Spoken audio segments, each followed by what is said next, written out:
Isaías 41 é uma profecia messiânica? Eu sou Ezequiel Gomes, você está no canal Vem Senhor Jesus e hoje eu gostaria de conversar com vocês, na forma de um sermão expositivo, sobre um capítulo da Bíblia que eu considero absolutamente extraordinário, que é o texto de Isaías capítulo 41. Então, se você quiser acompanhar a leitura e puder, pode ir abrindo a sua Bíblia aí do seu lado. Enquanto isso, deixe-me comentar algumas coisas, a título de relatório e a título de introdução. Então, como relatório, eu já angariei pouco mais de R$1.000 para o nosso projeto para responder o Rodrigo Custódio do canal Para Que Possamos. Então falta cerca ainda de R$7.000. Se você puder ajudar com qualquer valor para este propósito, envie o seu Pix aí para o meu e-mail ezecassalt@hotmail.com. Você pode mandar aí um Pix desde R$1 até os próprios R$7.000 que faltam, tudo bem? Para a gente poder começar o trabalho de respostas ao Para Que Possamos. Ainda que, na minha perspectiva, provavelmente isso vai demorar alguns meses para a gente angariar esse valor aí, tudo bem? Mas, tranquilo, a gente anda no ritmo de vocês aí também, sem pressão, para também a gente poder ter aquilo que a gente precisa para fazer o trabalho, porque a gente não trabalha de graça do lado de cá, tudo bem? Beleza, especialmente esse tipo de trabalho assim, especialmente chato e árduo de lidar com gente retardada mental, tudo bem? Maravilha, meu povo. No que tange, entretanto, a mensagem de hoje, deixe-me contextualizar algumas questões. Isaías capítulo 41 é um texto dentro daquilo que nós chamamos de o livro da consolação, dentro do livro de Isaías. Claro, essa divisão ela é influenciada pela ideia de que o livro de Isaías, na verdade, contém 3 autores diferentes, e aí o livro da consolação seria o Trito Isaías, né? Que é o livro do capítulo 40, aliás, né? Até o capítulo 66, se eu não me engano, é o último capítulo de Isaías, exatamente. E por que ele é chamado do livro da consolação? Porque lá em Isaías capítulo 40, verso 1, diz, né? Consolai, consolai o meu povo, diz o vosso Deus. E essa seção do livro, independentemente da gente concordar ou não com os estudiosos histórico-críticos de que existem 3 autores do livro de Isaías, mas o fato é que essa seção do livro, do capítulo 40 até o capítulo 46, é uma das seções mais absolutamente extraordinárias da Bíblia. E é uma seção assim onde Deus fala em primeira pessoa através do profeta. Tanto você pode ver, né, o primeiro verso que a gente leu, consolai, consolai o meu povo, diz o Senhor. Então, é como Deus falando em primeira pessoa, não é Isaías falando, né? E essa é uma das características mais interessantes, assim, a respeito do narrador, vamos dizer assim, nessa porção do texto de Isaías, e que obviamente isso é uma realidade que acontece em muitos outros textos bíblicos fora dessa porção do texto e em outros livros também e tudo mais. Mas é bem interessante assim como que Deus falando em primeira pessoa nessa porção do texto contém assim algumas das revelações assim mais extraordinárias a respeito de Deus em toda a Bíblia. Inclusive, o dia que Deus, de fato, me pegou pela orelha e me transformou em um crente em Deus, em um cristão, foi exatamente um momento especial da minha vida, quando eu estava lendo Isaías capítulo 48, tá? Dentro do livro da consolação. Então esse é um texto, assim, absolutamente importante para mim, mas a respeito do qual eu nunca preguei muito. Isso é interessante. Naturalmente, eu já fiz sermões a respeito de Isaías 53, né, que é um texto bem importante, bem famoso. Eu me lembro de ter um sermão sobre Isaías capítulo 63, que é também um texto extremamente interessante. E com certeza aí já preguei em outros contextos sobre algumas porções, né? Por exemplo, Isaías 35. Um texto também que eu adoro, assim, que eu já preguei, foi Isaías capítulo 51. Nossa, eu adoro esse texto, eu acho também um texto absolutamente extraordinário. Isaías 49, enfim, um texto absolutamente interessante. Isaías 56, que fala do sábado, a vocação dos gentios no que tange a guarda do sábado. Isaías 58 também é um texto muito pregado, muito importante, né? Fala do verdadeiro jejum. Enfim, já preguei sobre Isaías 60, mas nunca fiz assim uma exposição sistemática de todos os capítulos, inclusive talvez poderia até considerar fazê-lo, né? Mas hoje nós vamos falar de Isaías capítulo 41. E vamos trabalhar dentro de uma perspectiva que tem que ver assim sobre a respeito de quem o texto fala. Porque a gente tem um narrador, vamos dizer assim, que é Deus, e Deus faz algumas promessas para uma determinada pessoa. E às vezes, quando a gente lê o texto, a gente tem a impressão que Deus está falando com a gente.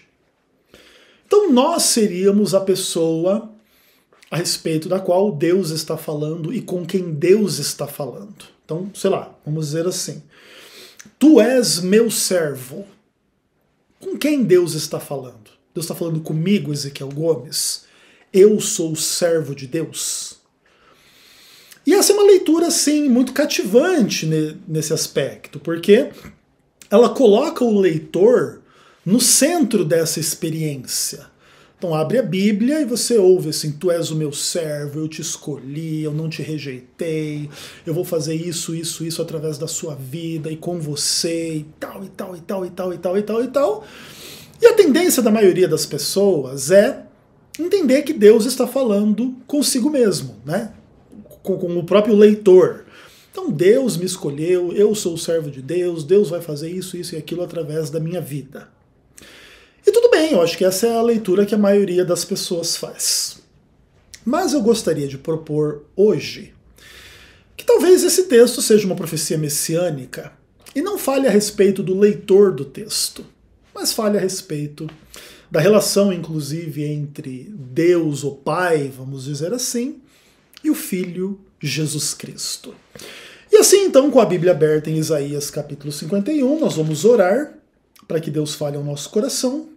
E aí eu vou ler os 29 versos do capítulo e depois eu volto comentando. Pode ser assim? Então vamos orar. Papai do céu maravilhoso e querido, muito obrigado porque a tua palavra está aberta diante de nós. Nós queremos ouvir a tua voz, não a voz do Ezequiel. Por isso, ilumina a apresentação da tua palavra, perdoa os nossos pecados, dá-nos comunhão com o teu Espírito e fala através desse texto ao nosso coração. Nós oramos em nome de Jesus. Amém. Bom, meus amados irmãos e irmãs, vamos lá então para o texto. E a palavra de Deus diz assim: calai-vos perante mim, ó ilhas, e os povos renovem as suas forças. Cheguem-se e então falem. Cheguemo-nos e pleiteemos juntos. Quem suscitou do Oriente aquele a cujos passos segue a vitória? Quem faz que as nações se lhe submetam e que ele calque aos pés os reis e com a sua espada os transforme em pó e com o seu arco em palha que o vento arrebata? Persegue-os e passa adiante em segurança, por uma vereda que seus pés jamais trilharam. Quem fez e executou tudo isso? Aquele que desde o princípio tem chamado as gerações à existência. Eu, o Senhor, o primeiro, e com os últimos, eu mesmo. Os países do mar viram isto e temeram. Os fins da terra tremeram, aproximaram-se e vieram. Um ao outro ajudou e ao seu próximo disse: sê forte. Assim o artífice anima o ourives, o que alisa com o martelo ao que bate na bigorna, dizendo da soldadura: está bem feita. Então com pregos fixa o ídolo para que não oscile. Mas tu, ó Israel, servo meu, tu, Jacó, a quem escolhi, descendente de Abraão, meu amigo, tu a quem tomei das extremidades da terra e chamei dos seus cantos mais remotos, e a quem disse: tu és o meu servo, eu te escolhi e não te rejeitei. Não temas, porque eu sou contigo. Não te assombres, porque eu sou teu Deus. Eu te fortaleço e te ajudo, e te sustento com a minha destra fiel. Eis que envergonhados e confundidos serão todos os que estão indignados contra ti. Serão reduzidos a nada, e os que contendem contigo perecerão. Aos que pelejarem contra ti, buscá-los há, porém não os acharás. Serão reduzidos a nada, e a coisa de nenhum valor, os que fazem guerra contra ti. Porque eu, o Senhor teu Deus, te tomo pela tua mão direita e te digo: não temas, que eu te ajudo. Não temas, ó vermezinho de Jacó, povozinho de Israel. Eu te ajudo, diz o Senhor, o teu Redentor, é o Santo de Israel. Eis que farei de ti um trilho cortante e novo, armado de lâminas duplas. Os montes trilharás e moerás, e os outeiros reduzidos a palha. Tu os padejarás, e o vento os levará, e o redemoinho os espalhará. E tu te alegrarás no Senhor, e te gloriarás no Santo de Israel. Os aflitos e necessitados buscam água, mas não as há. E a sua língua se seca de sede, mas eu, o Senhor, os ouvirei.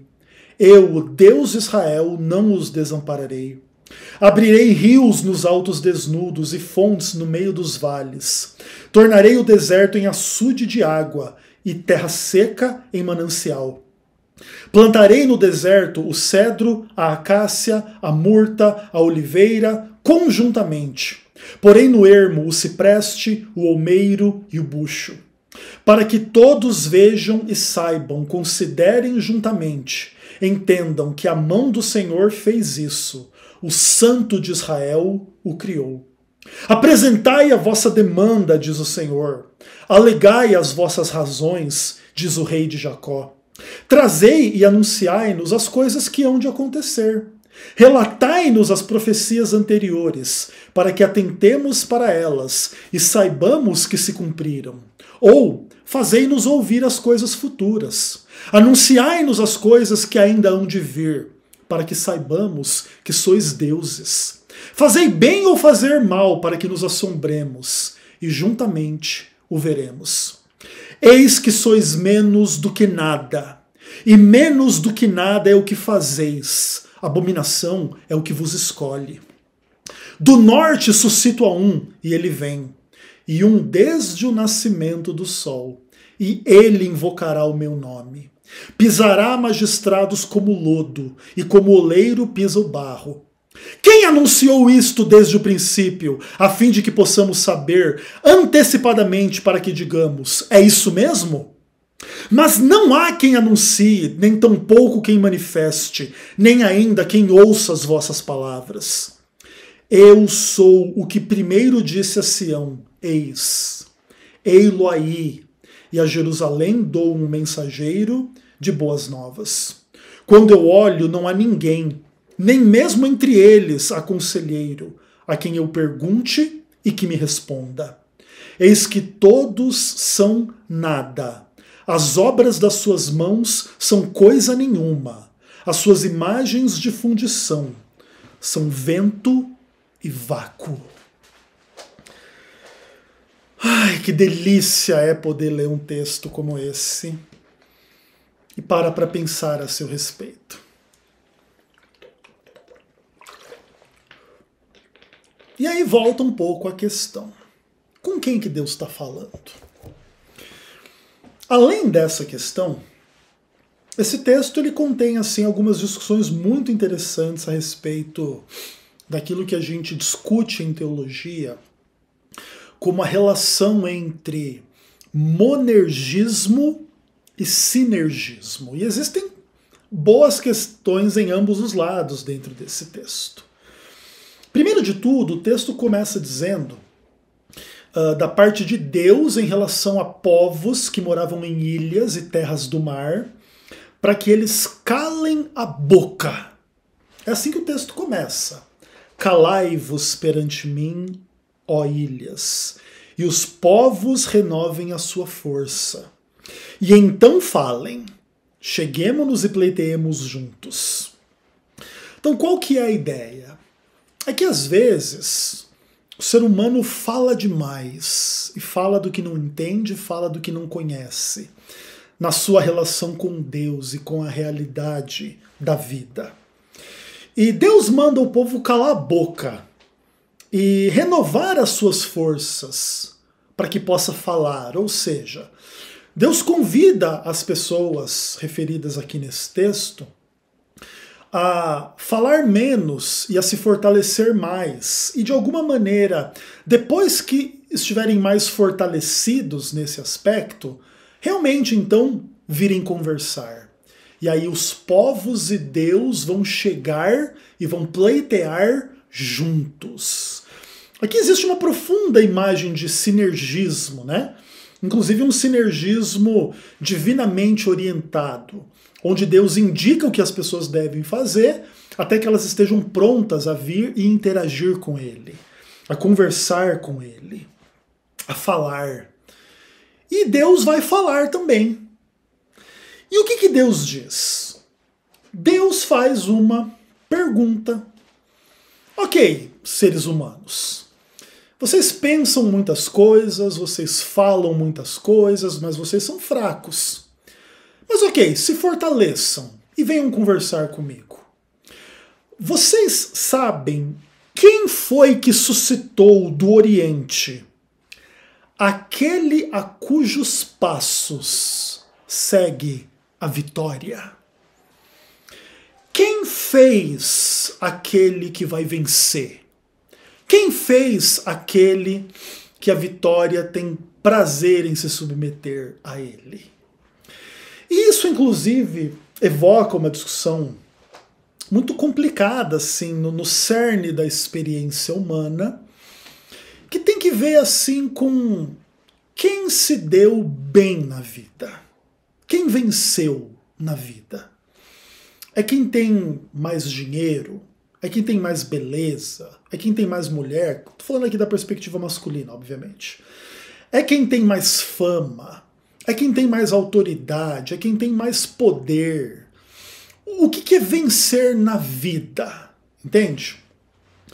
E essa é uma questão assim que contextualiza todas as nossas percepções, todos os nossos esforços, porque todos nós queremos vencer na vida, ainda que, é verdade, que as pessoas sejam diferentes, e às vezes o que significa vitória para um, significa derrota para outro, ou significa algo desprezível para outro, né?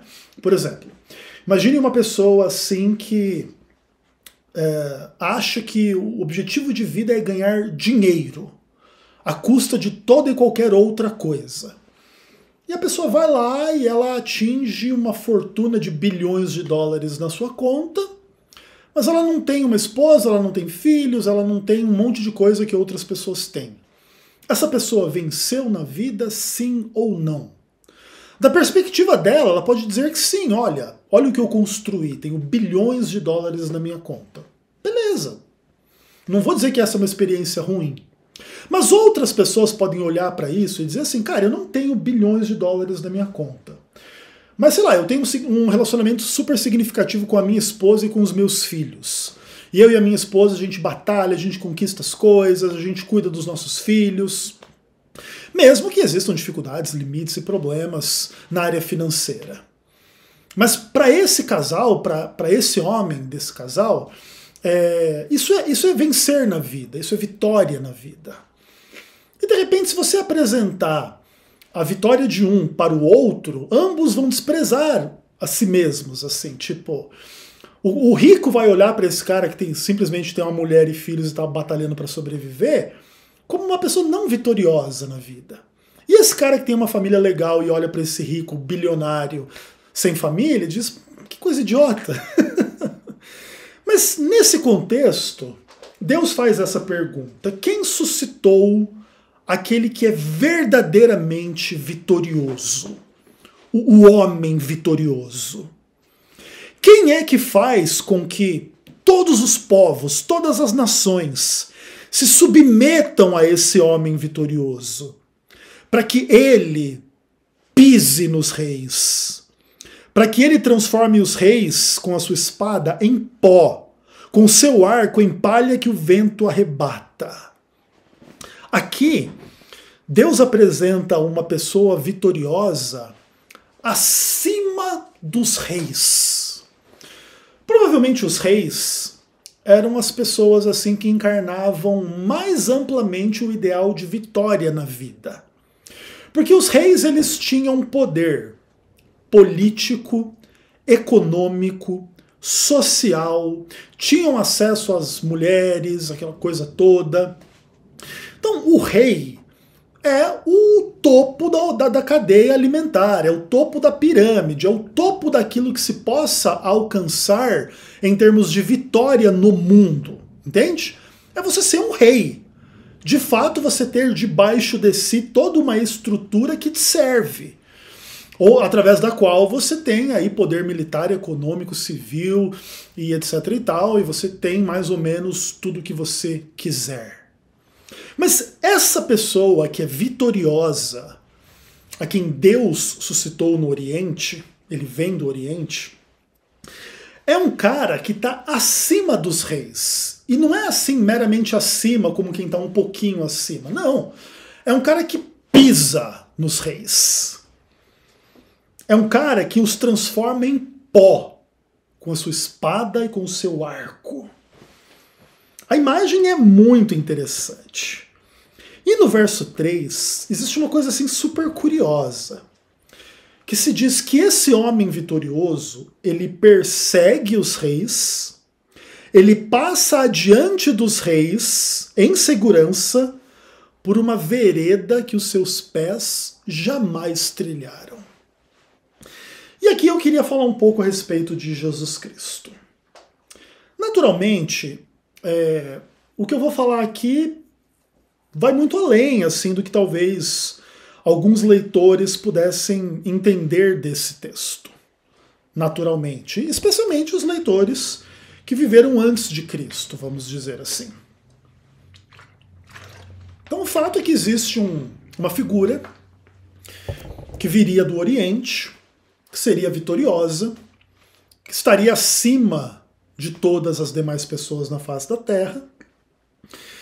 E eu gostaria de dizer que eu entendo que isso aqui é uma profecia messiânica. Tudo bem? Então Jesus Cristo é este homem vitorioso a quem Deus suscitou no Oriente e que vai pisar os reis e que vai transformá-los em pó. E é muito interessante essa imagem assim de que Cristo, aliás, né, os persegue os reis por um caminho que seus pés jamais trilharam e ele passa em segurança. Nesse aspecto, assim, talvez seja para mim um pouco difícil condensar e resumir e explicar a minha visão a esse respeito, mas basicamente é assim. Deus suscita Cristo lá no Oriente, lá na terra de Israel e tudo mais, lá no hemisfério norte. E ele concede a Cristo uma porção sem limites do Espírito Santo. Cristo é gerado do Espírito Santo, ele é sem pecado. E ele vive uma vida absolutamente simples, vamos dizer assim, passando desapercebido em relação às demais pessoas. Até que João Batista chega, começa a pregar, anunciando inclusive os temas aqui do livro da Consolação, do livro de Isaías. E ele é o mensageiro que clama no deserto, como diz Isaías capítulo 40, e Jesus Cristo vai para ser batizado. João entende quem é Jesus e diz: eu quero ser batizado por ti, tu vens a mim. E aí Jesus fala que cumpre a eles cumprir toda a justiça. Jesus é batizado e ali existe uma manifestação sobrenatural do Espírito Santo na forma de pomba e a voz do Pai dizendo: esse é o meu filho amado em quem eu tenho prazer. Este é aquele suscitado por Deus a quem a vitória segue. Esse é aquele que vai calcar aos pés os reis, vai pisar na cabeça de todo mundo e ele vai reduzir tudo a pó. Mas como que isso vai ser feito? Jesus vai ser agora um construtor de armas atômicas para matar todos os reis, estar no lugar e transformá-los todos em pó? Não é exatamente esse o plano. O plano é que ele ensine, que ele pregue, que ele enfrente o diabo, que ele cure as pessoas, que ele exorcize as pessoas, que ele multiplique pães e peixes, que ele supra as necessidades e que ele proponha enigmas de implicações filosóficas, religiosas, de interpretação bíblica, para demonstrar uma sabedoria muito acima da sabedoria dos líderes do povo, e uma pessoa que ao mesmo tempo está acima, mas se relaciona com quem está abaixo na sociedade, amigo de publicanos e prostitutas e pecadores, e pedra no sapato de fariseus e saduceus e do sinédrio, e etc, e etc, e etc. Mas cedo ou mais tarde, a gente sabe que isso tudo não vai ficar assim muito tranquilo. Mas cedo ou mais tarde, as questões que Jesus evoca na sua vida vão trazer todas as atenções sobre ele. Quem é esse cara? De onde ele vem? Por que esses sinais o seguem e impactam a vida das pessoas de uma forma tão significativa? Por que ele é um cara tão provocador das tradições e dos entendimentos dos fariseus e saduceus e do sinédrio? Por que ele está nesse embate com as questões, especialmente religiosas, mas também políticas, ao criticar Herodes? E de alguma forma as pessoas começam a identificá-lo como Messias, como rei, até mesmo como Deus.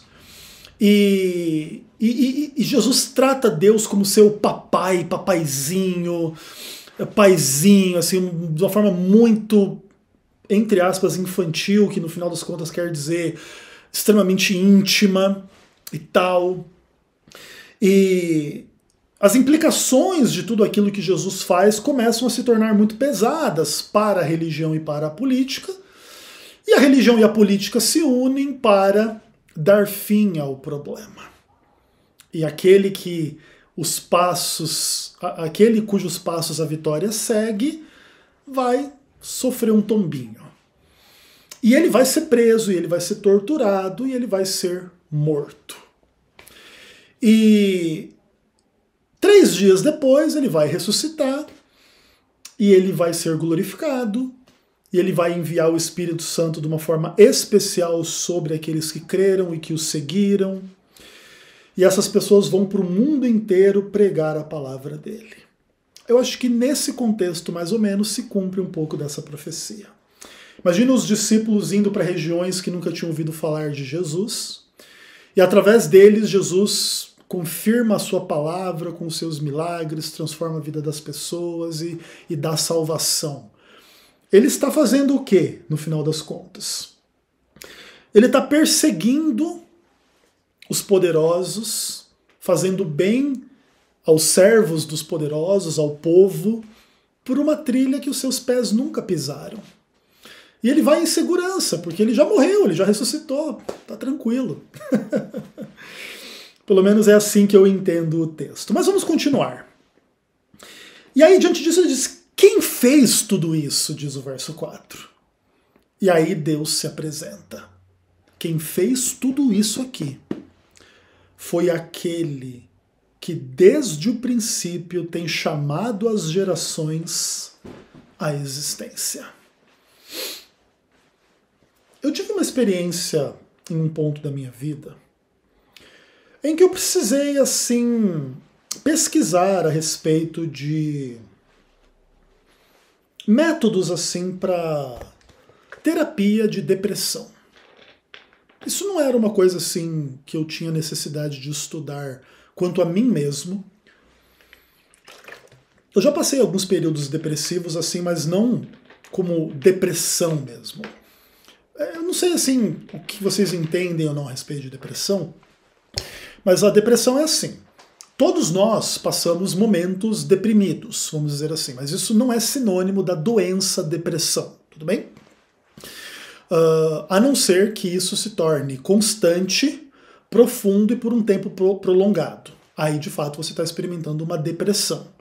Mas, por exemplo, você passar um período assim muito triste é uma coisa que todo ser humano, mais cedo ou mais tarde, passa em determinados contextos de perdas, de sofrimento, de doença, de morte de alguém, de luto ou coisas do tipo, tudo bem? Mas o fato é que, em algum momento, em função de uma razão que não convém aqui explicar, eu precisei estudar um pouco a respeito de depressão. E eu descobri alguns tratamentos alternativos para a depressão. E eu tinha muita vontade, assim, de ajudar uma determinada pessoa em relação a isso. E eu, inclusive, descobri, assim, um tratamento alternativo. E eu fui experimentar esse tratamento alternativo em mim para saber se realmente tinha alguma validade, tinha alguma eficácia, tinha a ver com o que se dizia ou não. E eu fiz algumas sessões dessa terapia específica a respeito da qual eu estou falando, tudo bem? E eu tive uma experiência bem legal, assim, bem interessante, onde, através, assim, de algumas massagens sensoriais e tal, um negocinho do campo de visão e não sei o que, eu comecei a fazer, assim, um processo do que seria, entre aspas, assim, algo como uma regressão. E eu me lembro que eu tive uma visão de mim dentro do útero, tá? Eu lembro de ver a minha mãozinha assim dentro do útero, o líquido, tal, etc. Bem interessante. Assim, eu tive uma memória do útero. E é muito interessante assim a gente pensar assim que a gente não se lembra de qual foi o primeiro momento em que a gente teve a noção de que a gente agora estava existindo. Sabe, o primeiro momento da consciência, algo como assim, tipo, eu existo, quem sou eu, onde eu tô, o que é isso, o que sou eu, como que é. E provavelmente a primeira experiência de todos nós quanto a isso é dentro da barriga da nossa mãe, mas obviamente a gente não lembra muito bem disso. E a maioria de nós acaba tendo a primeira lembrança assim, da nossa vida muito na primeira infância, assim, né? 1, 2, 3, 4 anos de idade. São geralmente as memórias mais longínquas, assim. Mas o fato é que esse texto ele apresenta Deus como chamando cada pessoa à existência, cada geração. Que é uma coisa assim muito interessante assim de se pensar, né? Dentro do contexto das interações sexuais entre todas as pessoas, com todas as complexidades sentimentais que existem, do que é vencer ou não vencer na vida, o que é fazer o que se quer ou não, qual a posição do sexo nisso tudo também, que é uma questão muito curiosa, muito importante, muito interessante. Mas o fato é que, seja como for, da interação sexual entre as gerações vai nascendo a próxima geração. E Deus se apresenta como sendo essa pessoa que no final das contas está por detrás dessas coisas como um todo. E ele chama as gerações à existência. Desde os primeiros, vamos dizer assim, Adão e Eva, até os últimos é o mesmo Deus. E é interessante assim a gente ter essa percepção, esse Deus da história, esse Deus da realidade, esse Deus das coisas como as coisas de fato são. E o verso 5 diz que quando as nações intuem a existência dele, as nações temem, elas tremem, e cada um se aproxima para tentar entender, para tentar enxergar. E cada um pega, tipo, como na mão do próximo e diz, seja forte. O encontro com Deus é uma coisa forte. É interessante. E E Jesus Cristo é o maior promotor desse encontro com Deus. Mas nem sempre as pessoas são de Cristo. No sentido da fé, no sentido do amor, no sentido da doutrina, no sentido da palavra. E alguns seres humanos, ao invés de esperar pela revelação de Deus em Cristo, começaram a seguir um outro caminho e começaram a criar imagens de escultura. O verso 7 diz: o artífice anima o ourives, o que alisa com o martelo ao que bate da bigorna. E aí eles criam os seus ídolos. O livro da Consolação, se você estudá-lo, do capítulo 40 até o capítulo 66, é tão presente quanto essa noção de Deus falando em primeira pessoa, é a percepção de que os seres humanos são idólatras. E eles fazem as imagens de escultura, que são mudas, que não falam, que não veem, que não sei o quê, que não tem espírito, que precisam ser carregadas de um lado para o outro. Aqui nesse texto se diz que eles pegam um martelo, essa bigorna, essas coisas, e prendem bem para não ficar oscilando com o vento ou coisas do tipo. E tal. E aí, quando se revela a humanidade idólatra, Deus ele volta a sua atenção e o seu olhar a Israel, e ele diz: mas você, Israel, meu servo, tu, Jacó, a quem eu elegi, descendente de Abraão, meu amigo, tu, a quem eu tomei das extremidades da terra e chamei dos cantos mais remotos, a quem eu disse: tu és meu servo, eu te escolhi, eu não te rejeitei, não temas, porque eu sou contigo. Não te assombres, porque eu sou teu Deus. Eu te fortaleço e eu te ajudo, e eu te sustento com a minha destra fiel. No meio da revelação da humanidade idólatra, Deus tem um carinho especial por Israel, descendente de Abraão. E Israel foi escolhido por Deus para servir a Deus. Deus tomou esse povo lá de um lugar remoto, de uma extremidade da terra. E Deus disse: você é meu servo, eu te escolhi, eu não te rejeitei. E aí Deus faz assim essa promessa de consolo, de providência, de companheirismo, de que Deus vai fortalecer esse povo, Deus vai ajudar esse povo, Deus vai estar com esse povo. E naturalmente desse povo nasce o Cristo, nasce o Redentor, nasce o Salvador. E essa promessa ela é muito, muito interessante, assim, muito bonita, né? No final das contas, Paulo em Gálatas vai dizer que Jesus é o descendente de Abraão. Então também, de alguma forma, é como se Deus aqui falasse com Cristo, né? Você é meu servo, eu te escolhi, você é o descendente de Abraão, meu amigo. Eu te chamei, eu te fortaleço, eu te ajudo. Imagina assim, Jesus, tanto quanto ele leu Isaías 61, lá na sinagoga de Cafarnaum, ele poderia ler esse texto e dizer: esse texto se aplica a mim, Deus me fortalece, Deus me ajuda, Deus me escolheu, Deus não me rejeitou. E isso vai ter a aplicação tanto assim, Cristo como indivíduo singular, como a comunidade de Israel e também a comunidade cristã, os de Cristo, né? E aí a gente expande um pouco a compreensão. Então Deus ajuda Cristo, Deus ajuda Israel, Deus ajuda a gente, a igreja. Deus ajuda o Ezequiel Gomes individualmente. Então são muitas camadas de compreensão do texto, mas na minha percepção a mais importante delas é a relação de Deus com Cristo. A relação com Israel, ou com a igreja, ou comigo, ou com você que é leitor do texto, também é real, também é importante. Então você pode ler o texto da perspectiva de que Deus está falando contigo, mas é importante levar em consideração que acima de ti, Deus está falando com Cristo. E está falando com você se você está em Cristo. E aí o texto evoca os inimigos desta pessoa, ou desta comunidade. Eis que envergonhados e confundidos serão todos os que estão indignados contra ti. Qualquer pessoa que se indignou contra Cristo se indignou contra Deus, e Deus está contra ela. E estas pessoas serão reduzidas a nada. Os que contendem com Cristo perecerão.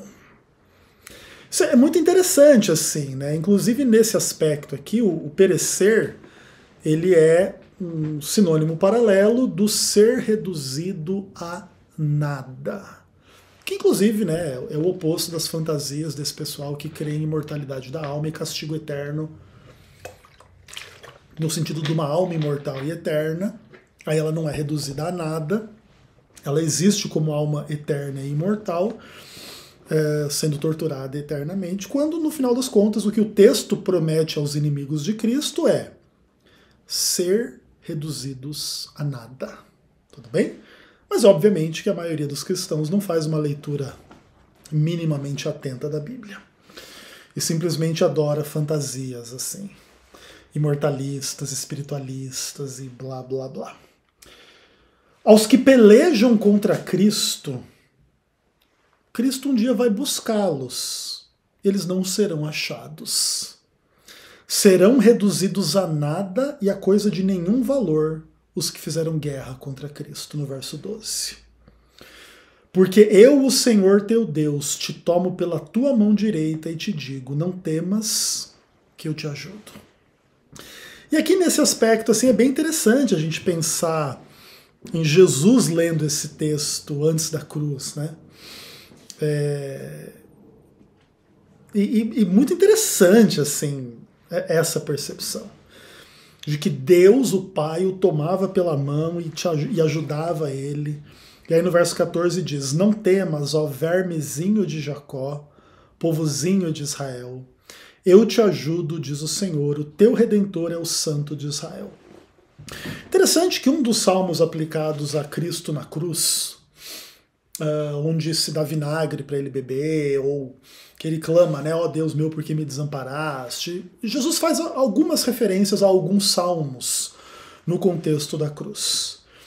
E quando você lê esses salmos, um deles diz, né, um salmo de Davi, eu sou verme e não homem. Falando assim um pouco de Davi, como que ele se sentia, né? E de alguma forma, inspirado por Deus, Davi extrapolou a própria descrição de si mesmo, Davi, e falou um pouco dos sofrimentos de Cristo. É como se na cruz Cristo fosse reduzido a um verme, a uma pessoa assim torturada, machucada, desfigurada.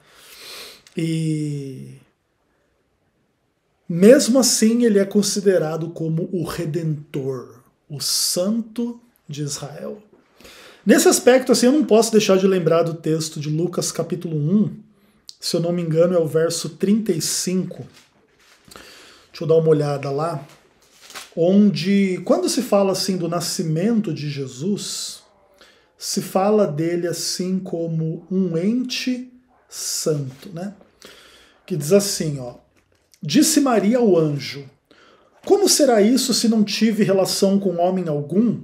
O verso 35 diz, respondeu-lhe, descerá sobre ti o Espírito Santo, e o poder do Altíssimo te envolverá com a sua sombra. Por isso também o ente santo que há de nascer será chamado Filho de Deus. Essa é a pessoa referida aqui no verso 14, o teu Redentor, o Santo de Israel. Que nesse aspecto, inclusive, ele é confundido com Deus, né? Que é também a figura principal aqui do verso 14. O vermezinho de Jacó, o povozinho de Israel não deve temer, porque o Redentor é o Santo de Israel, é o próprio Deus. E aqui Cristo também é apresentado, né? Como o Santo de Israel, o Redentor. E aí no verso 15, existe uma imagem assim que eu acho super curiosa. Como se fosse assim uma colheitadeira cheia de lâminas, colhendo assim uma plantação, né? Que é uma imagem bastante moderna, né? Que obviamente não existia aqui na época que o texto foi escrito, né?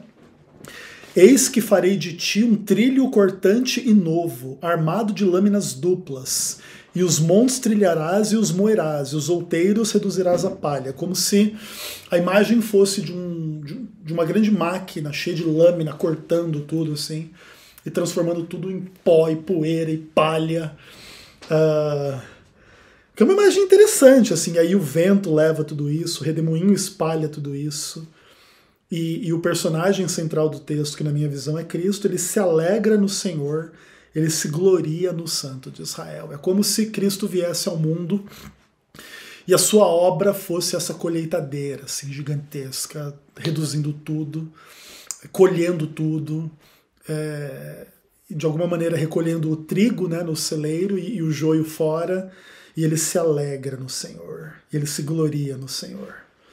E aí a imagem fala que existem pessoas aflitas que estão passando sede. E a elas será concedido a água. Deus vai ouvir, Deus não vai desamparar, Deus vai abrir o lugar seco e vai colocar ali um rio, e ele vai colocar um monte de vegetação e plantação maravilhosa que naturalmente não existiriam num lugar seco e deserto. E as pessoas devem considerar que só Deus pode criar isso, só Deus pode fazer isso. Só Deus pode transformar a nossa vida seca numa vida pujante e tudo mais. E aí o capítulo vai para o final, retomando a discussão lá do monergismo e do sinergismo, né? Então, apresentem as demandas de vocês. Aleguem as vossas razões, diz o verso 21. Diz o rei de Jacó. Vamos conversar então, vamos bater um papo. E aí o texto diz, expliquem pra gente as profecias passadas, ou anunciem o futuro, para que a gente veja. Porque o que está sendo feito aqui é exatamente isso. Deus está explicando o passado, anunciando o futuro da vinda de Cristo, para que quando Cristo vier a gente possa ter certeza de que Ele é o Senhor. Mas os seres humanos, contrastados com Cristo, ou fora de Cristo, eles não podem fazer isso que Deus pede. Eles não podem trazer o conhecimento do passado, nem anunciar o futuro. Eles não fazem bem nem mal para assombrar a Deus. E aí o verso 24 dá a sentença sobre a humanidade. Fora de Cristo ou contrária a Cristo. Sois menos do que nada. Menos do que nada é o que vocês fazem. E abominação é quem vos escolhe. Tendo a oportunidade de seguir a Cristo, se você seguir o ser humano, o que você faz é abominável. O que você faz vale menos do que nada. E quem escolhe o ser humano contrariamente a Cristo é abominação. Deus suscitou Cristo do norte e ele veio desde o nascente do sol. E Cristo invocou o nome de Deus. Ele vai pisar os magistrados, o STF, como lodo, como oleiro pisa o barro. E aí Deus termina com algumas perguntas e algumas questões. Quem foi que anunciou tudo isso que vai acontecer? Quem foi que anunciou? Para que vocês possam dizer é isso mesmo. E aí Deus fala, não tem quem anuncie, não tem quem manifeste, nem quem ouça as vossas palavras. Ou seja, Deus é o agente dessa história, da história de Cristo. Não é a gente. A gente não anuncia, e mesmo que a gente anunciasse, ninguém ia ouvir. Por isso Deus anunciou e Deus se fez ouvir. Porque ele é o que primeiro disse a Sião, ei-lo aí. E a Jerusalém ele dá um mensageiro das boas novas. Inclusive é o termo em grego, evangelho. Né? E aí o verso 28 e 29 terminam o capítulo num tom um pouco triste, mas muito interessante. Diz assim, quando Deus olha, não tem ninguém que ele veja. Não tem ninguém entre as pessoas que possa lhe dar um conselho. a quem ele possa fazer uma pergunta e a pessoa possa responder. Porque todo mundo é igual a nada. Suas obras são coisa nenhuma, e suas imagens são fundição, vento e vácuo. Aqui Cristo é contrastado com os ídolos, e o poder de Cristo é contrastado com a impotência do ser humano. Quando Deus olha para a humanidade sem Cristo ou fora de Cristo, ele não enxerga ninguém. Ninguém que lhe possa dizer uma palavra. Ninguém que possa fazer nada. Porque tudo o que os seres humanos fazem não vale nada.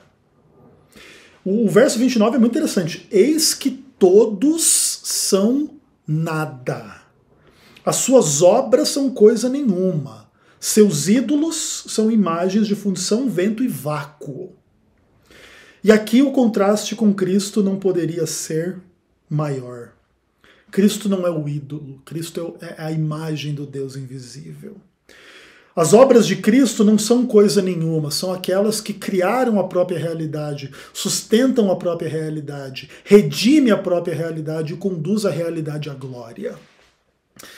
E quando Deus olha e ele vê Cristo, e quando ele vê a gente em Cristo, e aí a gente pode adorá-lo, não mediante simplesmente a nossa inutilidade, o nosso vazio, a nossa idolatria, mas de acordo com aquilo que ele intentou desde o princípio.